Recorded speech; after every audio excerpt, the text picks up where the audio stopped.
Antec 300 case, about €50.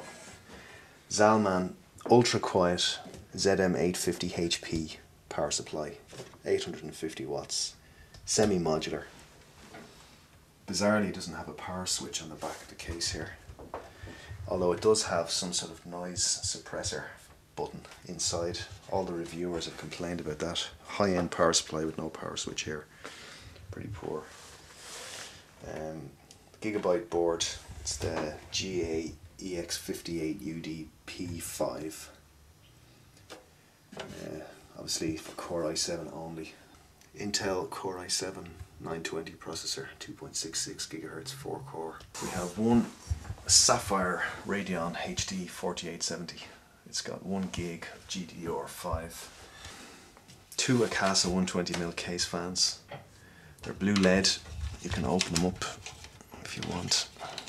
But once they're screwed in, you really don't want to be doing this, because we have a cable management compartment at the back,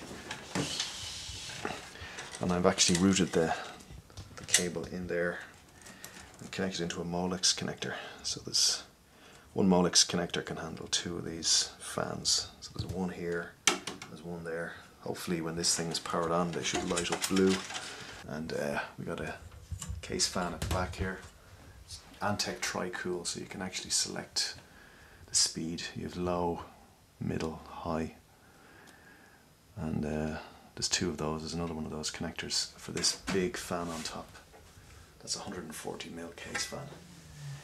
Both of them are set to run at low speed because I don't plan to do a lot of overclocking. So it's a Sony LightScribe DVD burner, a couple of USB connectors, mic, headphone, and then a reset button and a power switch.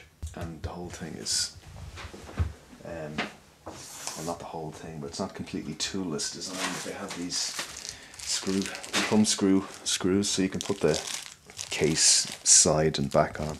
You can install some drives and stuff without having to use screws.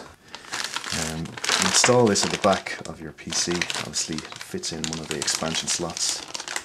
It's got a Molex power connector, which is unusual. Molex to the back of the machine, and then 2 eSATA ports. And then the unusual thing as well is that you have 2 different types of cables. One is a pure eSATA cable. Actually, this end is Molex power and this end is SATA power, and then this cable is just data, so you can plug in an external hard drive that isn't in an enclosure, and you can run it outside your machine. It's good if you just want to quickly access hard drive without installing it in an enclosure. To change the source to DVI. Words to say before we start. Let's hope I don't blow the ass out of the thing. Okay, here we go. Okay, the front we've got 2 nice blue LEDs running.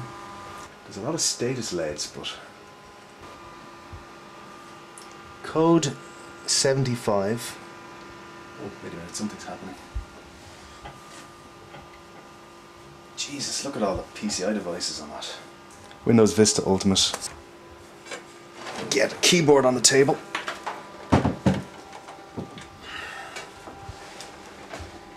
Kind of what the machine looks like.